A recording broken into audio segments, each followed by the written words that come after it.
اور ہر مسجد میں سحری کے وقت بھی مختلف ٹائم پہ اذانیں ہو رہی ہوتی ہیں جی جی. اور اسی طرح افطار میں بھی مطلب مختلف اذانیں ہو رہی ہوتی ہیں. تو ہم پہلے بزرگوں سے یہ سنتے آ رہے تھے کہ جس اذان سے ہم نے رکھنا ہے اسی اذان سے کھولنا ہے. جی جی. تو اس بارے میں مولانا سے ذرا وضاحت فرما دیں. جی مولانا فرمائیے. اب تو یہ مشکل جو ہے نا دور ہو گئی ہے، حل ہو گئی ہے. جی کہ ٹائم ٹیبل بنے ہوئے ہیں، جی اس میں بالکل پوری چھان بین کے ساتھ لکھ دیا گیا کہ اتنے بجے سورج غروب ہوگا، اتنے بجے فجر ہوگی.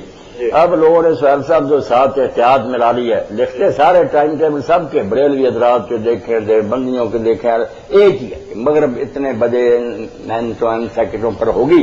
مگر پھر کہہ دیتے ہیں احتیاط یہ ہے کہ 5-10 منٹ بڑھا لیں. جیسے ہمارے جعفری حضرات نے 10 منٹ احتیاط بڑھا لی، ورنہ کتابوں ان کی میں بھی یہی لکھا کہ اگر سورج کھلے میدان میں آپ کھڑے ہیں اور آنکھوں سے اوجھل ہو گیا، وقت ہو گیا. مگر خواہ مخواہ استظہار اس کو کہتے ہیں کہ ہم تسلی کرنا چاہتے ہیں. تسلی میں وہ ساری امت سے لگ 10 منٹوں تک چلے گئے. یہ حضرات اب کہتے ہیں 5-7 منٹ احتیاط کرو.